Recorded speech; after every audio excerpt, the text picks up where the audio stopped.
नहमदुहु व नसल्ली अला रसूलिहिल करीम अम्मा बाद फ़अऊज़ु बिल्लाहि मिनश शैतानिर रजीम बिस्मिल्लाहिर रहमानिर रहीम। आलम इस्लाम की दो रियासतें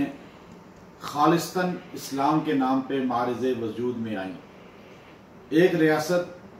1400 साल पहले मदीना मुनव्वरा के नाम से सरकार दो आलम सल्लल्लाहु अलैहि वसल्लम के दस्ते मुबारक से मारिज़े वजूद में आई, जिसका मकसद इस्लाम की तजवीज, इस्लाम को तरक्की देना, इस्लामी अक़दार को आम करना और इंसानी माशरे के अंदर कुरान सुन्नत की तालीमात को फ़रोग़ देना था। फिर 1400 साल के बाद सरकार दो आलम सल्लल्लाहु अलैहि वसल्लम के ग़ुलामों ने, आप सल्लल्लाहु अलैहि वसल्लम के मानने वालों ने पाकिस्तान के नाम से एक रियासत का क़याम मारिज़े वजूद में लाया और उनका नारा ये था, पाकिस्तान का मतलब क्या, ला इलाहा इल्लल्लाह मुहम्मदुर रसूलुल्लाह। और इसके लिए उलमा इकराम ने, ज़ुअमा ने, अकाबरीन ने बेशुमार कुर्बानियाँ दी। मौलाना शौकत, मौलाना मोहम्मद अली जौहर, मौलाना अब्दुल कलाम आज़ाद, मौलाना हुसैन अहमद मदनी, मौलाना शेखुल हिंद महमूदुल हसन, मौलाना उबैदुल्लाह सिंधी और फिर कायद आज़म की मईयत में मौलाना अशरफ अली थानवी, हज़रत मौलाना शबीर अहमद उस्मानी, मौलाना ज़फ़र अहमद उस्मानी तहरीक पाकिस्तान में पेश रहे। हर मौके पर, हर जगह पर कायद आज़म का साथ दिया। यही वजह थी जब पाकिस्तान मारिज़े वजूद में आया तो पाकिस्तान का पहला परचम कायद आज़म मोहम्मद अली जिन्ना ने कराची के मकाम पर मौलाना शबीर अहमद उस्मानी रहमतुल्लाह अलैह से उनके दस्ते मुबारक से लगवा कर उनके दस्ते मुबारक से परचम कुशाई करवाई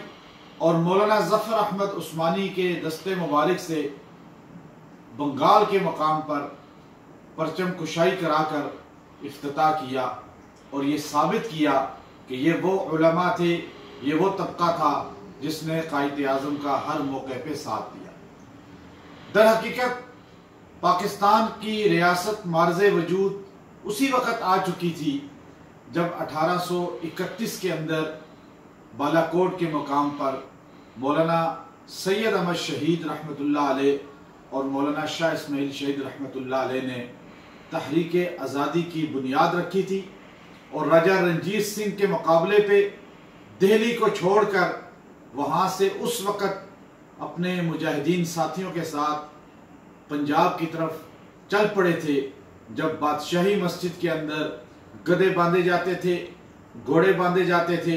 और सिख लोग मस्जिद के तक़द्दुस को पामाल कर चुके थे और मुसलमानों को इस्लामी शिआर से रोका जाता था। तो सैयद अहमद शहीद और शाह इस्माइल शहीद वहाँ से चले और 1831 में ये तमाम इलाके फतह करते करते बालाकोट के मकाम पे शहीद हो गए। और उसी काफिले से जो लोग बचे थे, मौलाना ममलूक अली, मौलाना कासिम ननोतवी, मौलाना रशीद अहमद गंगोई, हाफिज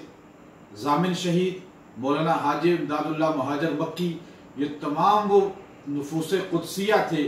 जो उस मार्के में गाजी बने और बाद में इन्होंने ही 1857 की जंग आज़ादी की दाग बेल रखी और फिर अंग्रेज़ के ख़िलाफ़ फैसला कुन जंग की। उसमें अक्सर शहीद हो गए, उनके मानने वाले शहीद हो गए। हाफिज़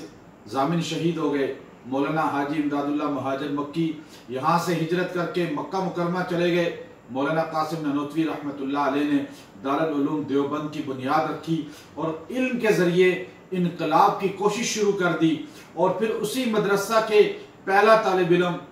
जिनको शेखुल हिंद महमूदुल हसन कहा जाता है, वो तहरीक आज़ादी की आगे बुनियाद मजबूत करते करते 1914 के अंदर गिरफ्तार होते हैं और उनके साथ उनके शागिर्द मौलाना उज़ैर गुल और मौलाना हुसैन अहमद मदनी ये भी गिरफ्तार होते हैं और माल्टा के जजीरे में 4 साल कैद काटने के बाद 1918 में रिहा होकर जब बड़े सगीर में आते हैं तो आपका एक ही नारा होता है कि आपस के इख्तलाफात ख़त्म करके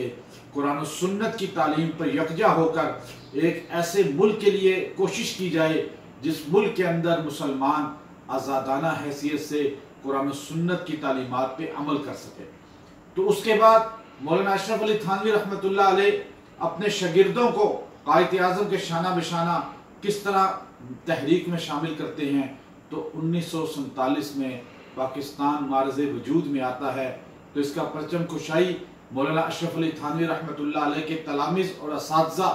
और आपके मदरसा दारुल उलूम देवबंद के